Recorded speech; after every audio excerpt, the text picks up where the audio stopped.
Hello, everyone. Hope you're all doing well. I received a request from Forged by Light to do a comparison.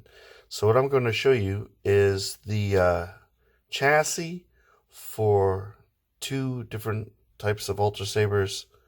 Um, one with Obsidian Lite and the other one with a premium soundboard. And right now I have my batteries charging.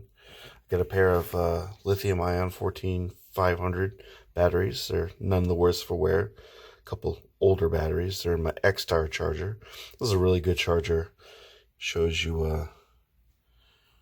if I can get rid of the glare, shows you percentage and progress and how much time is remaining. And it's a very, very useful charger. I have a couple of these now, and it's indispensable. You can use this for the lithium ion, the 14500s that Ultrasabers use, and you can also use them for 18650 batteries, which is the more common industry standard. So they work for both of those. And then, of course, you get your regular Duracells. So I got my quad of AAAs for the Obsidian Lite, and I have the pair of 14500s for the premium soundboard. And here are the sabers that the batteries are going to be going into, and the chassis that I'll be showing you very shortly through the magic of cutaways. So I've got my Duranian. The Duranian has the Obsidian Lite soundboard, and I've got my Bane. My Bane has been by my side all week. It's been my saber of choice for this particular week. Nice little katana style saber. And this one has my premium soundboard, my V4. And I'd be remiss if I didn't turn these on for you.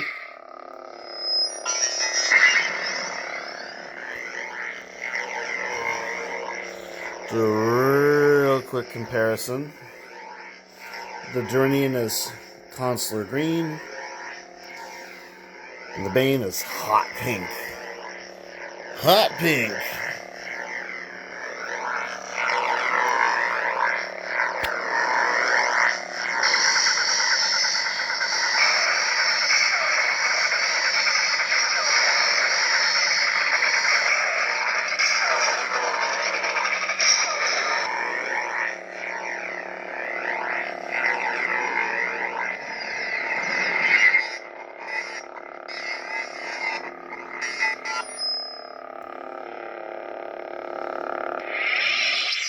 Alright, so let's get inside these chassis.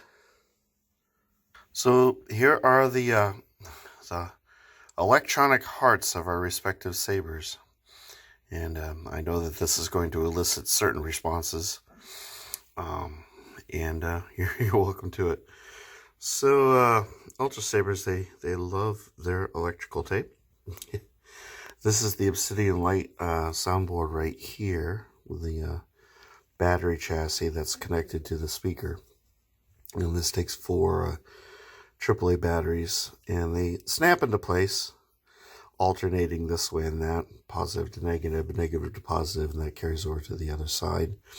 And then they use this bit of Velcro to kind of secure the, well, to sort of, air quotes, secure the batteries into the chassis. They still tend to pop out from time to time, although not so bad with the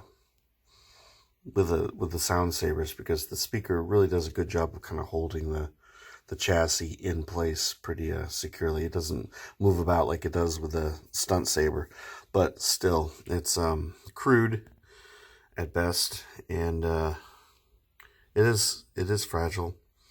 But you know, once it's secured in here, it's not so bad.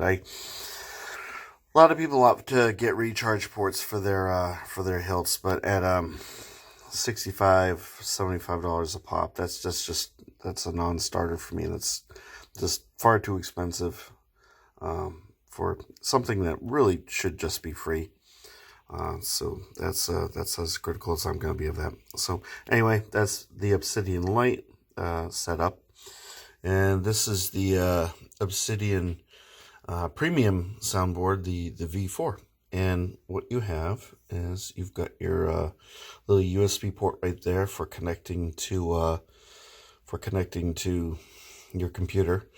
If this had an Emerald driver, there would be a second board with another one of these little USB port things, kind of jury-rigged together. Usually they do a bunch of sandwiching here. Again, they hold everything in place with electrical tape, so it's very crude. The one USB port connects to the board for fonts. The other one connects to the board for settings on the Emerald driver. So there's a little bit of juggling going on there. With the Diamond driver, it's just, I think it's just the one board, if I remember, and it just has the one USB port because everything's handled through the software for everything at once. So it's kind of the creme de la creme of what they offer. And of course, this uses two 14500 batteries. These just snap into place, and this generally doesn't. I've never seen one come with the Velcro, but you have a battery that snaps in here. One going, I think that's negative to positive, and then I think this is negative to positive going that way, if I'm not mistaken. But with these batteries, it's very, very important to make sure you get the positive to negative, negative to positive. You don't put them in backwards. I've inadvertently done it. It doesn't destroy a saber quite like if you ever have a premium, I mean a really, really, really good saber, something that runs a CFX board or a Profi, and it uses an 18650 battery. Do not ever, under any circumstances, get that battery in the wrong way, because that it's bad. It's really bad. Anyway, so again, it's sort of a bit of a chassis. It connects to the speakers, so it's a bit of a fragile affair. These things only come out so far. You don't want to pull them out too far, because you're going to start undoing leads and things like that. So this is about as far out as you can expect to get them out of their respective hilts before you start having to try to call Ultrasabers and asking them for help. So as it turns out, this isn't quite as easy to film as I thought that it would be. I filmed this once, and it was just completely unintelligible what I was doing, because well, my hands were in the way most of the time, and I just didn't really want to have to listen to it. So I'm just going to kind of give you the revised version here. So anyway, you've got your chassis here. I already have my new batteries in, so just kind of pop those out, pop them back in, and we'll pretend that I just inserted new batteries. So what you have to do is you have to take off this little Velcro bit, and what I find works best is you've got your side with the spring, and your side with the spring, you want to pry the battery out from the opposite side. So I just kind of pop it, and sort of pop it. And usually the whole thing will pop out, or it'll pop out just enough so that you can actually get in there and remove it safely. Try to minimize turning the wires, and I also try to minimize touching the speaker and anything like that. The Obsidian Lite's fairly easy to do. So you get your batteries out, you get your new batteries. I'm OCD, so I always try to have the Duracell logo facing out.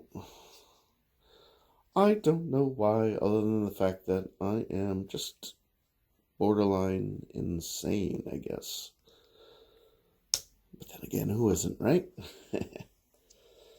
Alright. Hopefully everything is in frame and you can actually see what I'm doing this time. And my hands aren't too much in the way. I know that they're probably partially in the way, so for that I apologize. When I do this, you'll hear the wonderful Obsidian. Some people really hate that. Some people really like that.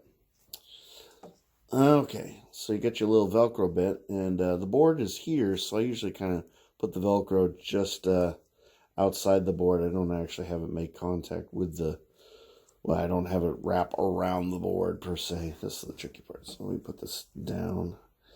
And I mostly just try to get this thing as tight as I can.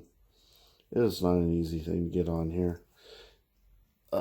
Especially at this weird angle. So what I'm going to do, I'm going to do this. So I'm not holding the saber. I've been holding up the saber the whole time.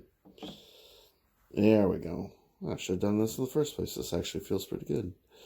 Alright, so what I like to do is get one end, kind of hold it, and then just get this as tight as I can.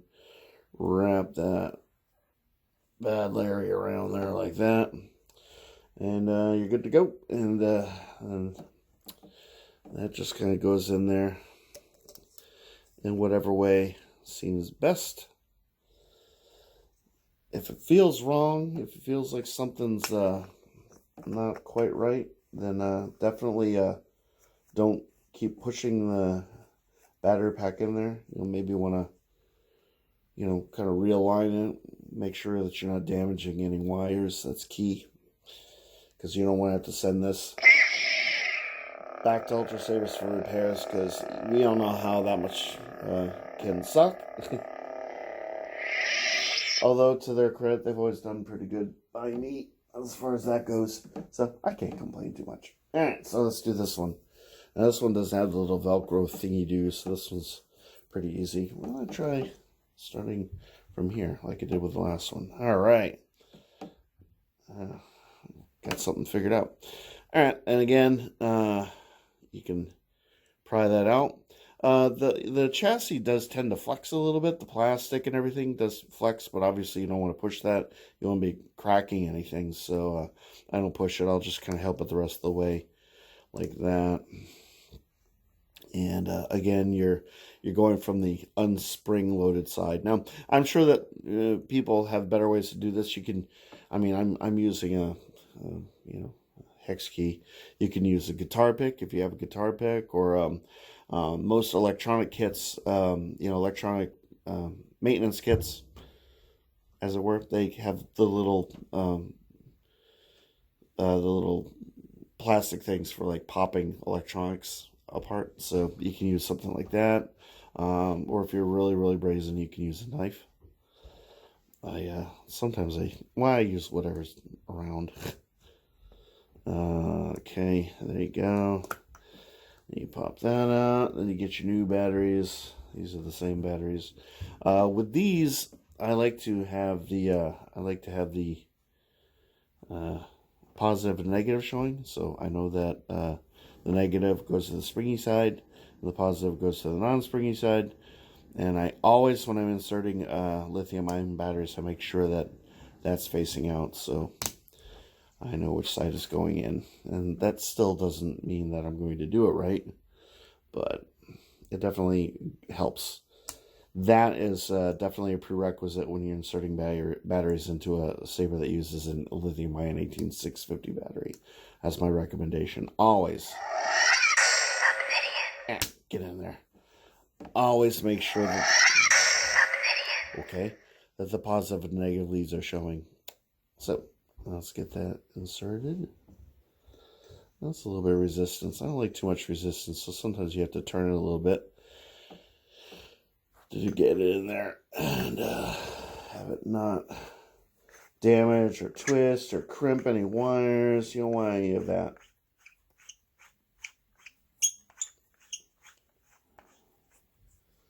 And there we go.